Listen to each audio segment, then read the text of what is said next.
And welcome back to the NWA 1983 project. I'm your host, Lex G. And as always, my longtime tag team partner, Matt Riley, is with us this evening. How you doing tonight, Matt? I'm super. Super, super. So tonight's episode will feature World Class Championship Wrestling, a professional wrestling promotion that was founded and took place in Dallas, Texas. It started back in 1966 by promoter Ed McLemore and the one and only Fritz von Erich. Which is interesting to me that right off the bat that you have a former Nazi character as your promoter, and big star as a babyface in Sure. Dallas once he turned. Fritz von Erich being Waldo von Erich's tag team partner back in the old WWF days. So they ruled the roost there for a while. Originally known as Big Time Wrestling until 1982 when they had the name change to World Class Championship Wrestling, was a member of the NWA. The most notable thing for me, again, watching lots of footage, would it be on the network or on YouTube, is their production value. Their production value at that time was top notch, head and shoulders above where the WWE was at that point. I mean, if you put those shows right next to each other, apples and oranges. I mean, it's so ridiculous how great their production value, their camera work, all top-notch stuff over there. Yeah, it was always, you'd watch WWF and you'd be like, okay, great. But that just felt like you were watching a cool production. I don't know, it's hard to explain. Just it felt like a much better product, even though you didn't really know much about. Oh, absolutely. Even in terms of their arena, which is the world-famous Dallas Sportatorium, from how engaged the crowd was to even the match quality. In their heyday, when they had their most success between 81 and 85, you had a lot of young wrestlers on there. So you had, of course, you had your Ron Erichs, who were on top. You had your Freebirds. But in addition, you had like Chris Adams, Iceman King Parsons, Gino Hernandez, Gary Hart, and whoever villainous heel he would bring in would be Kabuki, Right. or whoever. And you had Brody on the show, which is fantastic. So, overall, it was one hell of a promotion, and they had big-time syndication. So they were syndicated in the Northeast, on a lot of big major markets around the United States. They were in Israel for some odd reason, not really sure why. Yeah, I remember that. They toured Israel. They went down to Israel, and they toured down there, too. So I recently saw an interview where they were talking about trying to convince Fritz to go national early on. And he just refused to do it because of the old-time promoter, the old-time NWA type of format where he was very resistant to go national at a time where he had the talent, he had the production value, he had everything, and could have did, fantastic business. Right. I mean, he was going to Texas Stadium and the Cotton Bowl. These are not small arenas. These are stadium shows. And they went to them very consistently. So, they were very, very popular in terms of, professional wrestling. There's the famous story where the Von Erichs went to Six Flags and they had to shut down the park because they basically were treated like movie stars. You had, like, Beatlemania, for example. There's, 17, 18-year-old girls passing out. It was that type of atmosphere for them. And, we'll go into the tragedies of what happened to that promotion a little bit later. But what are some of your memories of World Class Championship Wrestling? Oh, Bad to the Bone, Gino Hernandez and Chris Adams, Yes. Dynamite Duo. I always remember Gary Hart, for all of his great mic work, was always the worst bump taker. Like, he always looked like an old man falling out of a hover round. Like, he just didn't do anything gracefully. Which is interesting because he was an actual wrestler. He wasn't someone who just was a manager. Right. He was a wrestler prior. But just like, I remember, even later in years when Terry Funk was managing him, Flair grabbed at one point in that match. It was just, like, terrible. The Great Kabuki was fun. I think everyone in the schoolyard was spitting mist at each other. We're like, Yes. yeah, watch it. I'm a Great Kabuki. The other schoolyard move that was a big one was the Iceman Parsons Flying Booty Blast. And you would line someone up, and you'd run and just, like, turn last minute and, like, spin around and just destroy someone. It was just brutal. So, yeah, wrestling, fun. But as a kid, that's what we did. I think, the Von Erichs were the Von Erichs, and that was fun. I remember watching, and, like, I hated Mark Lawrence I wanted him to die so bad. He was terrible on the mic. Like, I liked Lance Russell, but Mark Lawrence was just so awful. I believe he's a minister now. Oh, I don't doubt that. He sounded like a minister calling a match. Oh my goodness! What are they doing here? They have a steel chair, and this is God. They shouldn't do this. This is quite unprecedented. You suck. Bill Mercer wasn't bad though. Yeah, Bill Mercer was all right comparatively, but yeah, I love WCCW, so that was a fun one. Did you get it on the Financial News Network like I did? No, it was up. It was channel 25 up here, which I don't know if it was 25 back then, but yeah, that channel was. It was like, just a fun channel to watch and like, get like, oh great, watch this. And when the Freebirds came along, that was awesome. I think it was kind of like that peak year. Missing Link was there. Yep. And it was funny. I remember thinking like back at the time, like compare like roster to roster. They had a lot more colorful characters at first, and then of course McMahon started raiding all the territories and taking their guys, so that changed. You know what was cool? I just recently saw a video of All American Wrestling, the WWF show in 1983, and you'd be surprised how many guys from World Class, Crockett, Mid-South were on that show. Like, they would really import footage. So like, oh, from World Class Championship Wrestling, we have Kevin Von Erich versus Jimmy Garvin. I'm like, Vince, what are you doing? I figured he was just prepping the audience for guys he was going to steal because he was very selective of the people he chose to showcase in those matches. So you never saw like a Flair or a Race on those, but you saw like a JYD. You saw a Kerry Von Erich. So I always found that really interesting. He's just prepping his audience for guys he's going to steal later on. But yeah, you saw also on that same show, that All American Wrestling show, was a Hulk Hogan match from AWA randomly. Really? Yeah, and they also had a match with the Moondogs from Kuwait, which they actually used the Kuwaiti announcers, so you can't understand anything that's going on in the match. They did the same thing in Puerto Rico too, because I think they had a Carlos Colon match on there that's all in Spanish. Like All American Wrestling, my ass. Carlos Colon. Yeah. So who knew? Who knew? And I know the Von Erichs did some shots in Madison Square Garden, like Yeah. pretty early on. So that's back when they did stuff like that, and WWF was part of the NWA, which people tend to forget sometimes. That and it was actually Vince's father who voted for Flair to become NWA champion. The first time. Yeah. So that relationship goes back quite a while. Talking about World Class, you have to go into the tragedy, starting with the death of Dave Von Erich in 1984. Right. Who died from that intestinal rupture, which caused some sort of stomach ailment. When he arrived in Japan, he actually passed away in Japan. And he was due to win the NWA World Heavyweight Championship. And according to Ric Flair in his autobiography, that he was probably going to hold the belt for a very long time. Really? Wow. Yeah. So you could have seen Ric Flair get cut in half, maybe. Or it's a good possibility he wouldn't even regain the belt. Because I think they were really kind of positioning Dave Von Erich as the guy, as the most talented of the Von Erich brothers and as the most reliable of the Von Erich brothers, and how popular he was, especially in Texas. But I think they could have done that. He did work in Florida. You see him in Georgia, and you saw him in St. Louis, and he was as popular as he was there in Texas as all these other places. In terms of popularity for a babyface NWA champion, he could definitely do some big business for them. Yeah. One of the funny things about World Class was the Freebird hair cream. Oh, yeah. Which was just Nair, I believe. And it wasn't good enough for them to cut someone's hair. They had to Nair it, so it would be completely bald. So that was real interesting. But back to the tragedies, you had the death of Gino Hernandez. You had the death of Mike Von Erich, who was suicide. Kerry later on. Unfortunately, the only one to survive was Kevin, who's still alive and kicking to this day.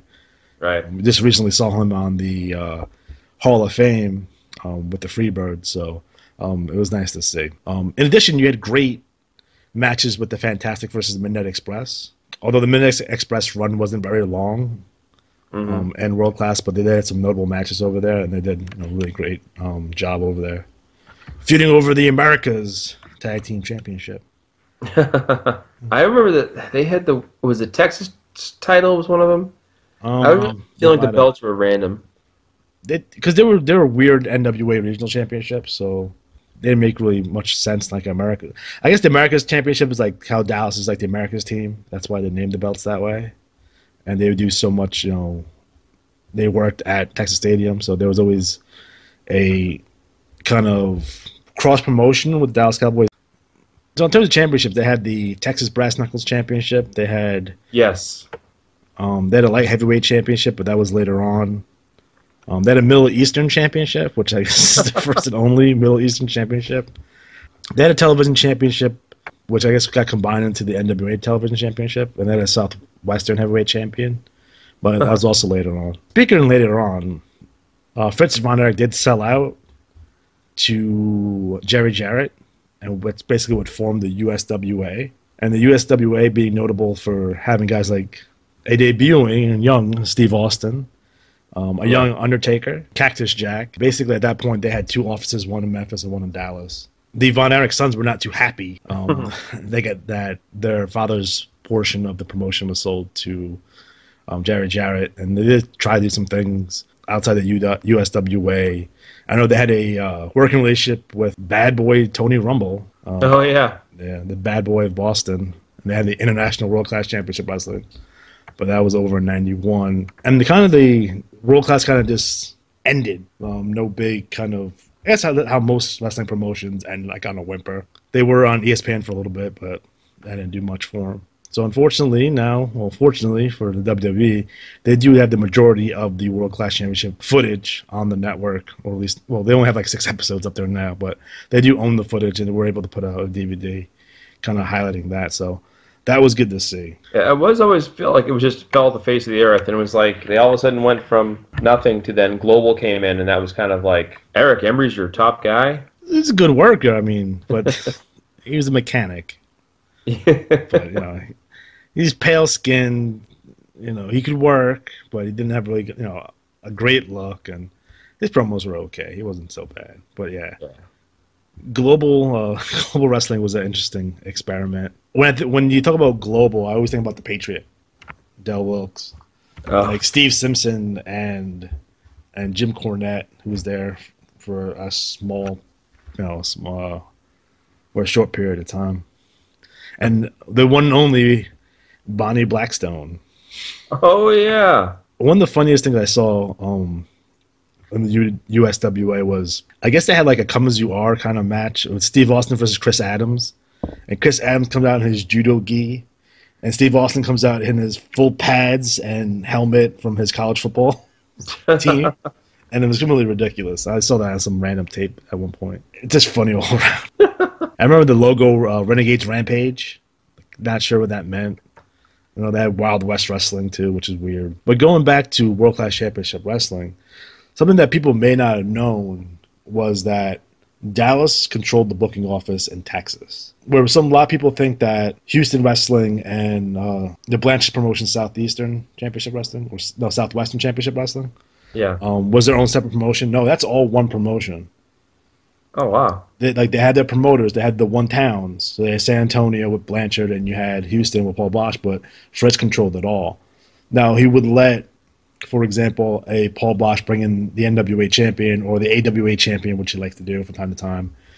But it was basically whoever was the booker of World Class. So Ken Mantell, Gary Hart, so on and so forth, would be booking those territories as well. So they weren't separate. They were actually the same. Wow. Good stuff. I did not know that. Yes. So our next topic we want to go into was the impending brand split. With the news of SmackDown going live on Tuesdays, the WWE has decided to reinstate their brand split, which means half their roster would be on Raw, half their roster would be on SmackDown. So what are your thoughts on the brand split? Well, I'm a fan. I think the first time they did it, they screwed it up. And this time through, they have kind of the experience to go with. I actually think it's a better way to build stars to have, like if you had, let's say, Big Cass and Enzo Amore only on SmackDown, and then they work their way up to Raw, it's like, so when they come over, it's a big deal, instead of just, whatever. And I think, go back to like, all right, remember the first years of Interleague Baseball Yeah, it was great. And it was like, I went to the first, it was a Phillies game in Boston. There were so many fights in the stands.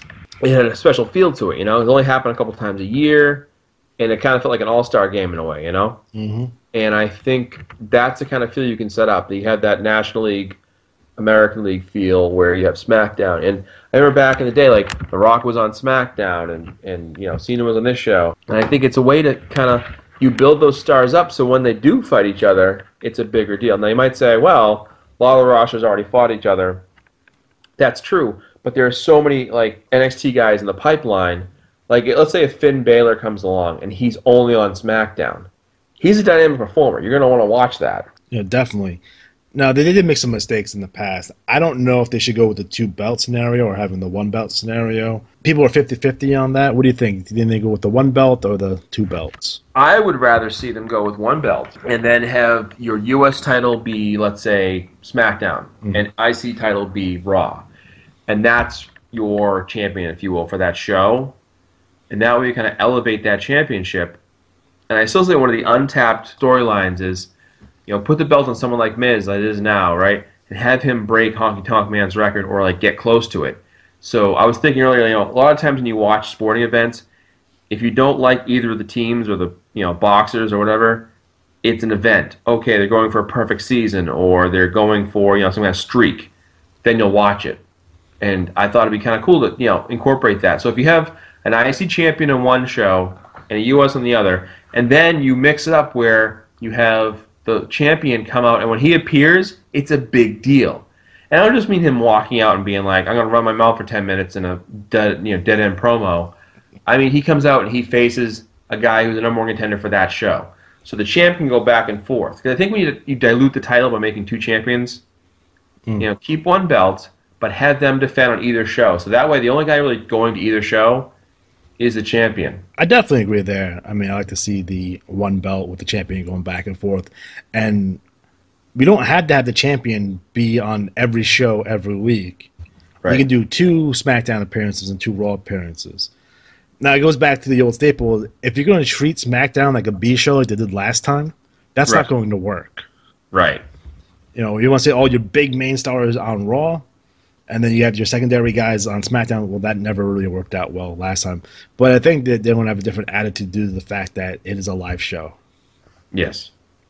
So I think it's going to be a big deal for them. I think it's really a way to go. And plus, you have so many good, talented stars now. The problem they always seem to have is that they have 3 hours of TV, and as is right now, you're showing these vignettes for 2 minutes, right? So, like, I watched SmackDown a bit tonight, and there was the Golden Truth on there, the Dudleys were on there, you know, New Day. Okay, that's fine. But if you do that brand split, you got to keep people in there, or have a thing where, you know, if you lose, you're off our show, and they show up on Raw, you know, or vice versa. But I think if you're right, if they do that little B-level, like, well, you guys are the B-teamers, it's not going to sell. You've got to have, like, Cena or, you know, New Day, like, big stars on that show. So would you put Cena on SmackDown right away?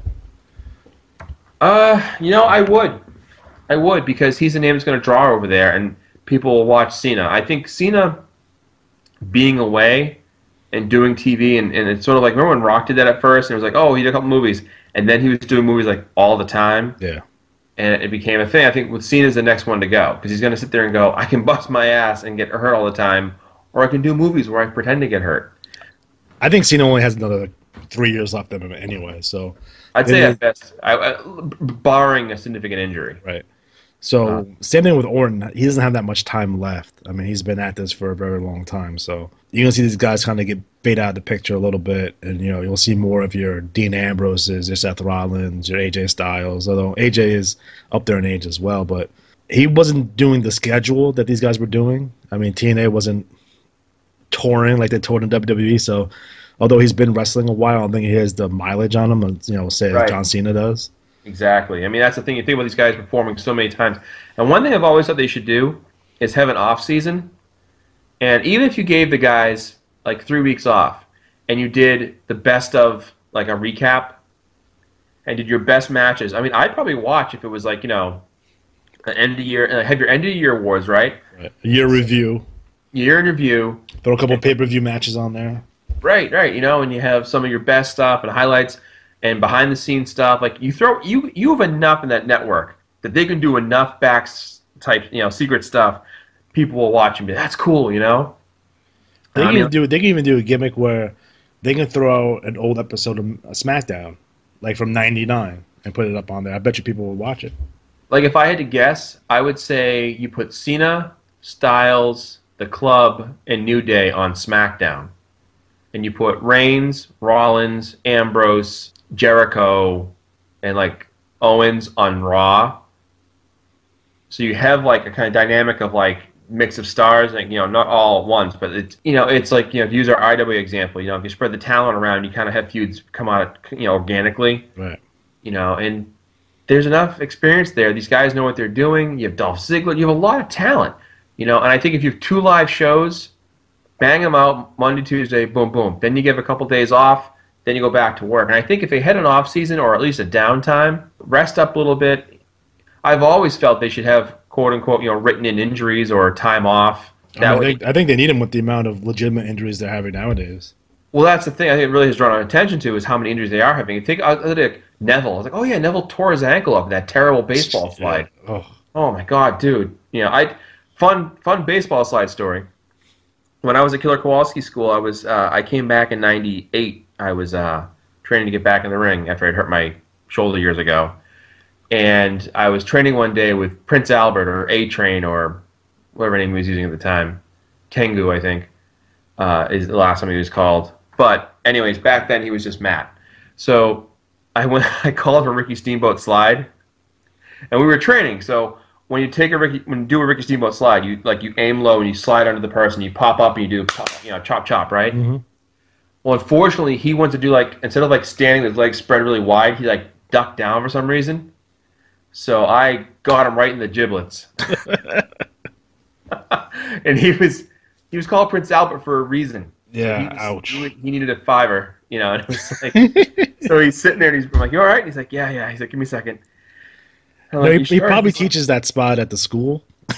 Yeah. It's like, don't lean down. Yeah, so he puts his hand on my back and like, I'm okay, and he threw me over the top rope. And of course, I sold like a killer bump. Of course. But, fun fact, Killer Kowalski's wrestling school, our ring was an old boxing ring, so you avoided the middle of the ring for bumps because it was like a pillar. Right, you had a bar in the middle, right? Yeah, so it was like, you'd hit that middle, so I'm like, oh! Yeah. Anyways, that was my fun Steamboat slide story. But to get back to my point, I think splitting the brand is a good way to build interest in each show. Have 2 sets of writers. Don't dilute everything. Have guys work on Team A, Team B, and competition. See who can put a better show. I think you want to have both shows have a dramatically different feel. I also think they should split up their pay-per-views too. So if they have 15 pay-per-views a year or 16 pay-per-views, 8 and 8. Yep. Definitely split them up. The only time they're on the same show is for WrestleMania. That's it. And if you want to do a fun Survivor Series type thing too during Survivor Series, then do that. I've always thought that use Survivor Series as your brand all-star game. Our top 5 is your top 5. Yeah. And that way it adds an element of surprise and excitement. You can have them share the majors, so you have Royal Rumble. There's only 3 now. What's that? So you have Royal Rumble, you have Survivor Series, you have Mania and SummerSlam. Yeah, so 4 shows, which isn't bad because also too is they're on the same show, but they're not necessarily wrestling each other. Right. It might be maybe you have somebody who wins. I've always thought one of the good swerves would be someone who is I won back in the day, the 2 world titles. They challenge the other champion. Yeah. But I think now I would keep the champion in place and use those IC and US belts to become elevated because they're defended every week. For a long time it felt like they weren't really treating the belts as anything important. They were just kind of, props. And I think the problem you have with that is you devalue the title. I always use the example of when Triple H used to beat the tag champions by himself all the time. It's like, dude, you're killing the tag titles here. Yeah, there's definitely a lot of possibilities going forward what they can do. We just got to hope they do it the right way. And I think, I got to say, I think if Triple H, not saying I don't want to say Vince is going to mess everything up, but I think Vince always has a knee-jerk reaction. Bring back the veterans. Bring back Michaels. Bring back Mankind. That's a 5-hour energy shot. That's not fixing the problem. It's a quick fix. and it doesn't sustain. You build the product, you build the interest, and then you let it go. And I think what actually the difference is that SmackDown will have the advantage because it's a 2-hour show. Agreed. And that gives you 2 hours to really build and make it tight. I almost wonder if after doing it, let's say for 6 months, they go, you know what, let's do a 2-hour Raw. And that way you're working. And you might not need 3 hours because you're not going to have as many guys to work with. If you want to do 2 hours of Raw and then an hour of another different show, would it be like an Edge and Christian show or a Camp WWE or something like that? Because you got to fill up that time slot anyway, because of advertisers and stuff like that. You can do that. You have footage. You have stuff. If you want to do the best of Madison Square Garden or the best of whatever, you can have that hour. Either prior, probably do it prior as the lead into Raw. Yeah, I mean, I would watch that. They have so much material to work with, historically, if you will. Yeah. And I think really they can go so far with this. And you build up the interest, you give the writers an easier thing. I listened to a couple of podcasts with Jim Ross and different people, and he talked to a couple of writers. And I remember when I did the phone interview, and the guy was very specific, either you're a writer or you're an on-air talent, you're not going to be both. And I think that's fine because you have David Arquette's of the world and Vince Russo's, put the belt on themselves, Dusty Rhodes. But I think, giving the writers some freedom, and I think that, like you said, if the shows are drastically different, don't have the same announcing team, don't have the same format. You look at NXT, right, and it's a very, you go back to those old, sportatorium feel, a closed-in, feel. I just hope they don't try to make it like Raw's the A show, SmackDown's the B show, and NXT's the C show. Right. The thing about NXT and why that works is it's very consumable. So it's like it's an hour. It's very it's very fast. Match quality is high. Are your angles and feuds secondary? Yes, but you do have like good 2 or 3 solid feuds. That's all you need, and everyone's trying to compete to get the championships, and that's what it's all about. It's very easy to follow, easy to comprehend, and very consumable because it's short.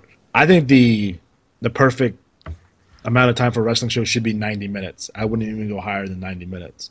An hour and a half, I think, is enough time. I think it's plenty of time for what they want to do. But another thing that's strange about the brand split and why they decided this now, they just released a bunch of guys too, so they don't have to replace those guys. I hope they don't raid all the talent from NXT because although they're top of the card at NXT are ready to go, their mid card and lower card guys are not ready to go yet. Well, I use the example of that guy Baron Corbin. Yeah. All the reviews you see online of his matches by the Pro Wrestling Torch experts and guys I consider I trust their opinions. They point out rightly that he looks very unpolished at times. Yeah. I think that's the thing. Like, you should come out of NXT and be ready to go. Like, you look at Cass and Enzo, and I know he made a mistake and he got hurt, but like for the most part, they come across performance-wise, like on the mic, like a seasoned group. They got the slant, bam, bam, boom, and that's the thing. You don't have 2 giant guys. You have, fun. They remind me of like Cash and Fatty. It's like that's kind of that feel. Have fun with it. And I really hope they give these guys a platform to express themselves. And like you're saying, if they do that combination, I can see like Shane taking over Raw and she takes SmackDown or vice versa. And here we go. And I'm just hoping they get away from the heel authority figure type nonsense. I mean, have them be. They don't have to be bay faces. Just have them be neutral. Because I think the authority figure thing is, it was played out in '99. It's played out in 2016. I don't want to see it. I don't want to hear from it. I don't want you flipping off the ball so the ball's trying to screw you. That shit does not play today. I'm sorry. No, it doesn't. It's overdone, and that's the thing is, in a lot of industries, it was like at the time it was Steve Austin was the guy getting arrested. He was a firebrand. It was easy to see that kind of mix. Now it's like you've got this guy who's just generically. I hate the boss. Yeah, me too. Yeah, I'm going to screw you. I'm like, for why? Why are you going to screw someone who's making you money? Right, It makes no sense. I'd rather them go back to a Jack Tunney type of just nondescript, vanilla kind of authority figure. I wouldn't even have them come out on TV very often because the thing that bothers me about wrestling is like, you're a wrestling company. And you just make up matches like 20 minutes into the show? Doesn't make any sense. Promote your matches. Let's say next week we're going to have Kevin Owens versus Neville. And it's going to be awesome. You should watch that match. But like coming up with matches on the fly like Teddy Long used to do, That just makes you look ridiculous. Yeah, I've always felt that's one of the problems they have is that you don't go into it going, tune in next Monday night. I remember it was funny when I did the phone interview. He asked me what was my approach to writing. I said I'd write very episodic in the sense that what happens on this show dictates what happens in the next show. So if you have Kevin Owens versus Sami Zayn, the winner of that match faces the winner of the Dolph Ziggler-Miz match. The winner of that match gets a title shot, Right. So you're constantly building a flow so the match matters, because it is right now. It's like, well, I show up, I don't like you. Oh, I don't like you either. Oh, yeah? Well, I'm here to tell you you're both going to face each other later on tonight. Oh, I never would have saw that coming. I mean, it's completely ridiculous. It's like, my wife makes the point. It's like, why did two wrestlers need a reason to wrestle? The wrestlers. It's like going into like a football game and being like, well, there's a bunch of teams here. Oh, the Jets doesn't like the Patriots, so blah, blah, blah, blah, blah. You guys are going to play today. It's right. Completely ridiculous. Yeah, and that's the thing, too, is I always feel like they don't have any clear they have some occasionally tournaments, but I've always, and I remember the long-standing thing you've always heard, well, Vince hates tournaments. Yeah, but people love them. Look at March Madness. Does it take you that long to figure it out? Or like playoffs worked. King of the Ring worked when they did it. Right. I always liked, it was kind of cockamamie at times and never made sense, but the Bound for Glory series. Yeah. Because it took a short period of time. You had guys compete. There were chances, and it gives the fans something different. You have the same thing all the time, and especially when the matches have no validity, when it's just, well, if you win or lose, who knows? It was a thing. Who was it? Oh, it was when Shane came back, and he fought Undertaker at WrestleMania. And it was like, well, if he wins, he takes over Raw. He loses, and he takes over Raw? What? Like, what? Okay. I think it all goes back to the fact that the WWE has never adopted a ranking system. Yes. WCW had a ranking system, like in 91, 92, like, oh, these are your top 10 contenders. And they flash it on screen and blah, blah, blah. So you always knew that the number one contender of the World Heavyweight Championship was the United States champion. They never cleared that. They never made that line of demarcation with the IC belt. Like, oh, your IC champion is the number one contender of the World Championship. They just didn't. They never used it. And I won't say you have to do it all the time, but if you want to do short bursts, it's like, oh, these are the five top contenders or 6 top contenders. They're going to face off to see who's going to be the next number one contender. There you go. That's 3 weeks worth of TV. It is, and that's the thing too, is that you give guys certain goals, and I remember that I used to read Pro Wrestling Illustrated like a lot of people, and you had the contenders list, and it would be like Hulk Hogan champion, Randy Savage number one contender. Then you had like Magnificent Morocco. Whoever was feuding with Hogan was always the number 3 contender, or number 2. Number 3 was who was feuding with Savage. And number 4 was always like some random dude like Jake Roberts, or like, what, Jake Roberts? He's never fighting the title, Never even got a title match, by the way. Right, and that lost money. But the thing I'm pointing out, like, I think if you have the IC belt, you have the US belt, and you make them valued. And there was a thing they did in the TNA for a while with the X division, which was kind of a cool thing. And it was once a year you could cash in the belt and get a world title shot. Yeah. I liked that idea. That was kind of a cool way to do it. And you could do it every year. Like, you're the X Division champion for the year. You give it up and you get a world title shot if you're still the champion, or whoever the champion is. And then you have a tournament every time. And I think you don't have to have these massive 32-team tournaments. You can have, 6, 8 guys, whatever. But I really hope, I'm looking forward to it. It gives something different.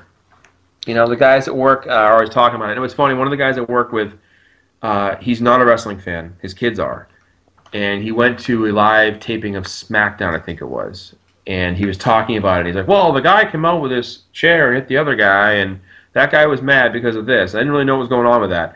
I think they should have clear distinctions of, if you're a casual fan, pick it right up. Like, does not have to be convoluted. Why they can hit, you hate a guy because he's in your way, the old 3 standard bearer. Who are you? What do you want? What are you going to do to get it? If you can't tell somebody in a minute in wrestling, you're on the wrong program. Like, you need training. Yeah, I definitely agree.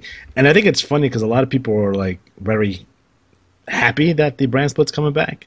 But I wonder if there was those same people, like, 5 years ago who were really sick of the brand split and wanted it to go back the way they used to have it.